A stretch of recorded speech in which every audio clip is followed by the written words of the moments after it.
आयज़ा जैसे ही बिलाल की केबिन में एंटर होती है, वहाँ पे सब कुछ बिल्कुल नॉर्मल था, क्योंकि बिलाल ने आयज़ा को आते हुए देख लिया था और उसने सब कुछ बिल्कुल नॉर्मल कर दिया था। वो आदमी उसके सामने वाली चेयर पे बैठा था और फाइल्स देख रहा था। आयज़ा कहती है, सर मे आई कम इन?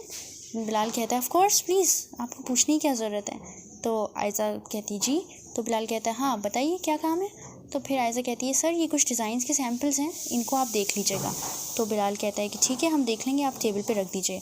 तो आयज़ा कहती है, ठीक है सर, अब हम चलते हैं। तो बिलाल कहता है, आप जा रही हैं? तो आयज़ा कहती है, जी हम घर जा रहे हैं। तो बिलाल कहता है, ठीक है तो फिर कल मिलते हैं। अब आयज़ा अपने घर पहुंच जाती है।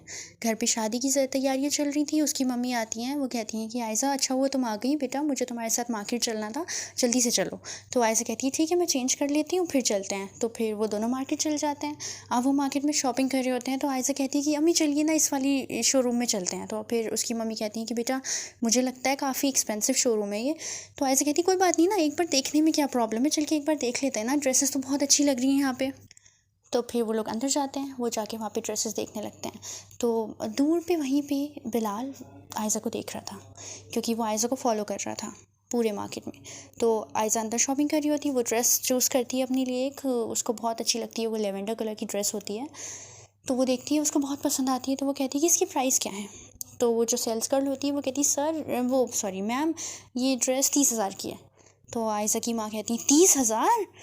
नहीं नहीं, इतनी महंगी कैसे? तो फिर आयज़ा कहती है, अरे नहीं तो काफ़ी एक्सपेंसिव हो गई, रहने दीजिए, थैंक यू सो मच। फिर वो ड्रेस को देखती है और वो हल्के से कहती है, काश हम इसे ले पाते। और फिर वो दे देती है कि लीजिए, और वो बाहर आ जाती है। जैसे ही वो वहाँ से जाती है, पीछे से बिलाल आ जाता है। बिलाल कहता है कि वो लेडी जो अभी ड्रेस पसंद करके गई हैं उसको पैक कर दीजिए। तो फिर वो कहती है कि ओके सर मैं कर देती हूँ। वो पैक करके बिलाल को दे देती है। अब आयज़ा बाकी शॉपिंग्स कर रही होती है और बिलाल उसे ही फॉलो कर रहा था। तो आयज़ा रास्ते में गोलगप्पे खाती है और फिर वहाँ से अपने लिए चूड़ियाँ लेती है। तो सारी चीज़ें जब वो कलेक्ट कर लेती है मार्केट से, सब खरीद लेती है। फिर वो घर आते हैं शाम को, रात ही हो जाती है लगभग, और वो थक हार के बेड पे लेट जाती है।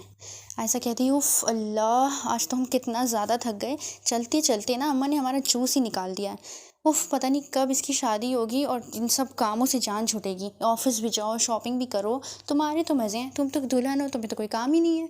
तो फिर सिद्रा कहती है कि ऐसा नहीं है, आज दिन भर घर के सारे काम मैंने ही किए हैं आपकी गैर मौजूदगी में मैडम। तो फिर आयशा कहती है, हाँ वैसे हम तो किसी ऐसे इंसान से शादी करेंगे जिसके घर में आगे पीछे 10 नौकर लगे हों, जिसकी वजह से हमें कोई काम ही नहीं करना पड़ेगा।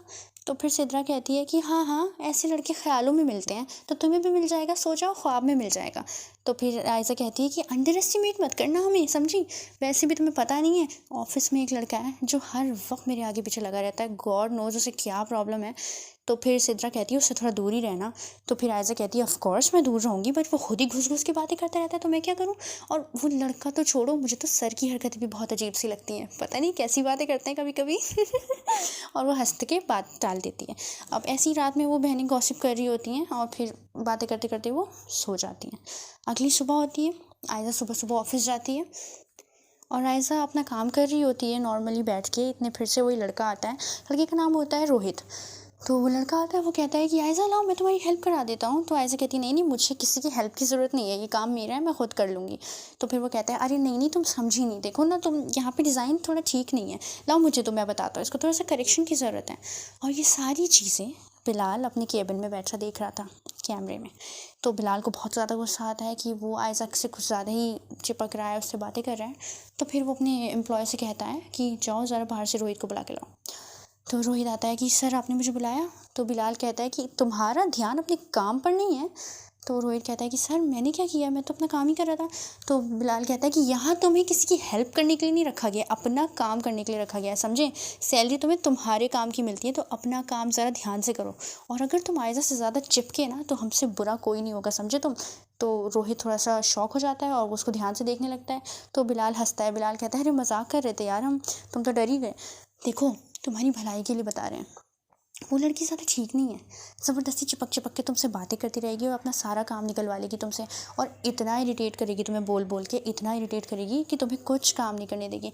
तो उससे थोड़ा सा डिस्टेंस बना के रखो। हाँ तुम्हारे लिए अच्छा है, तुम हमारे पुराने एम्प्लॉय हो, वो तो नई नई है, तो इसलिए तुम्हारे लिए बोल रहा था, जाओ आराम से काम करो, कूल रहो, मजाक कर रहा था मैं तो। वो कहता है कि जी सर बिल्कुल। अब उसे थोड़ा सा अजीब लगता है, वो बाहर आता है। तो आयज़ा कहती है कि क्या हुआ, सर ने क्यों बुलाया था? तो फिर वो कहता है कि सर तो काफ़ी वियर्ड बिहेव कर रहे थे, पता है क्या कह रहे थे? तो आयज़ा कहती क्या कह रहे थे? तो वो कहता है तुम्हारे ही बारे में कह रहे थे, तुम्हारी तारीफ़ों में कसीदे पढ़ रहे थे। तो आयज़ा कहती है अच्छा क्या कह रहे थे? तो फिर वो कहता है कि तुम्हारे बारे में बताया था कि तुम बहुत ही अजीब सी हो, बहुत बोलती हो, बहुत इरिटेट करती हो, और वो सारी बातों से बता देता है। आयज़ा को बहुत ज़्यादा गुस्सा आता है। आयज़ा सोचती है कि कितने बदतमीज़ आदमी है, मतलब हम इनको इतनी इज़्ज़त देते हैं और ये हमारे बारे में इस तरह की बातें कर रहे हैं। लेकिन बात सही भी है भाई, अमीर लोगों का कुछ नहीं पता, वो तो अपनी इज़्ज़त बचाने के लिए दूसरे की इज़्ज़त उछाल ही सकते हैं। व्हाटएवर, मुझे अपने काम से मतलब है, मुझे इतना अच्छा समझना ही नहीं चाहिए था, गलती तो मेरी है ना, मैं सबको अच्छा समझ लेती हूँ। वो ये सारी बातें बड़बड़ाते हुए काम कर रही थी।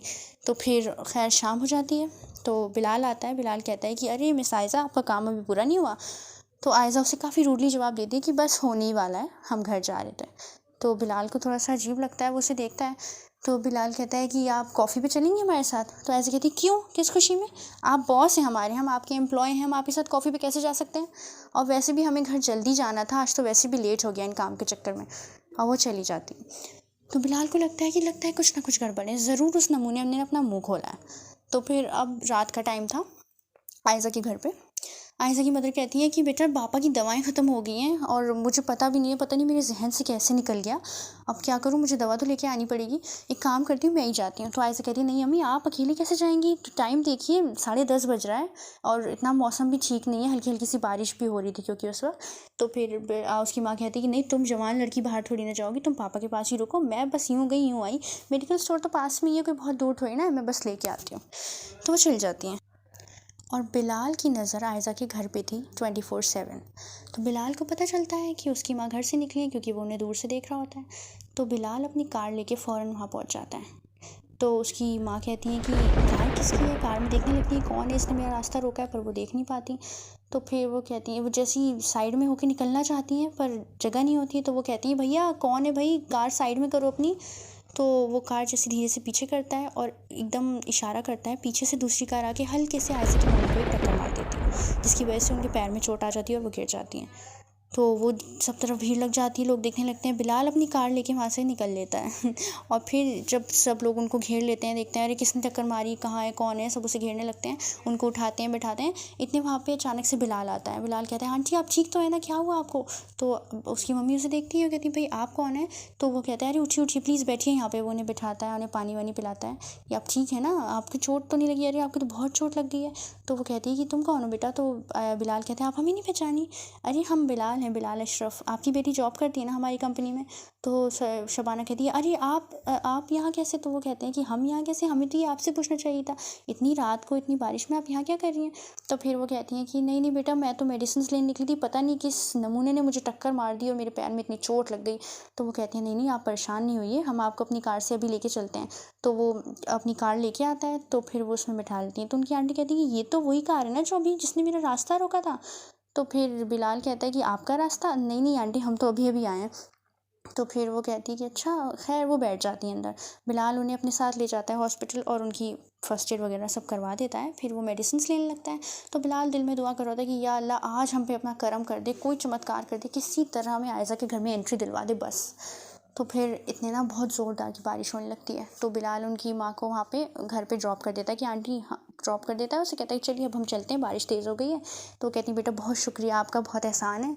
तो वो जाने लगता है, वो सोच रहा है कि अरे यार कुछ तो हो जाए, इतनी बारिश भी इतनी तेज़ हो गई। तो इसने उसे एक आइडिया आता है, वो आगे जाता है और अपनी कार को खोल के उसके अंदर से उसके वायर्स तोड़ देता है, जिसकी वजह से उसकी कार ख़राब हो जाती है और दूर पे ले जाके उसे वहीं छोड़ देता है। फिर थोड़ी देर बाद बेल बजती है, रुकैया सिदरा दरवाज़ा खोलती है और वो देखती है कि बिलाल एकदम गीला खड़ा हुआ है और उसके हाथ में भी चोट लगी हुई है। तो वो कहती है अरे आप कौन हैं? तो इतने पीछे से शबाना आती है, वो कहती है अरे बिलाल बेटा, ये सब कैसे हुआ, क्या हुआ? तो बिलाल अंदर आता है। बिलाल कहता है, वो कहते हैं आओ अंदर आओ बेटा, उनको बिठा लेता है हॉल में सब लोग। फिर वो कहता है कि असल में हम आपको छोड़ के जब वापस जा रहे थे तो इतनी तूफ़ानी बारिश हो रही थी, तो इसलिए हमारी कार टकरा गई और वो ख़राब हो गई और उसके एक्सीडेंट की वजह से हमारी हाथ में भी चोट लग गई, जबकि वो चोट बिलाल ने खुद जानबूझ के मारी थी। तो फिर उनकी माँ कहती है कि अरे नहीं नहीं, ऐसे कैसे, मेरी वजह से तुम्हें इतना नुकसान हो गया बेटा, मेरी सारी गलती है। तो वो कहते हैं अरे नहीं नहीं आंटी, आपकी क्या गलती है? तो इसमें आपकी कोई गलती नहीं है। तो वो कहती है नहीं नहीं, मैं तुम्हारी अभी फर्स्ट एड कराती हूँ। इतने आयज़ा आती है कि अम्मी मेरे ऊपर सामान, हाँ सर आप यहाँ क्या कर रहे हैं? तो फिर वो कहता है बिलाल की अरे आप कैसी हैं आप? तो आयज़ा कहती है ये यहाँ क्या कर रहे हैं। तो शबाना उसे पूरी बात बताती है कि देखो ऐसे ऐसे हुआ, जाओ जल्दी से फर्स्ट एड बॉक्स लेके आओ। तो वो खैर बिलाल की पट्टी वट्टी कर देती हैं।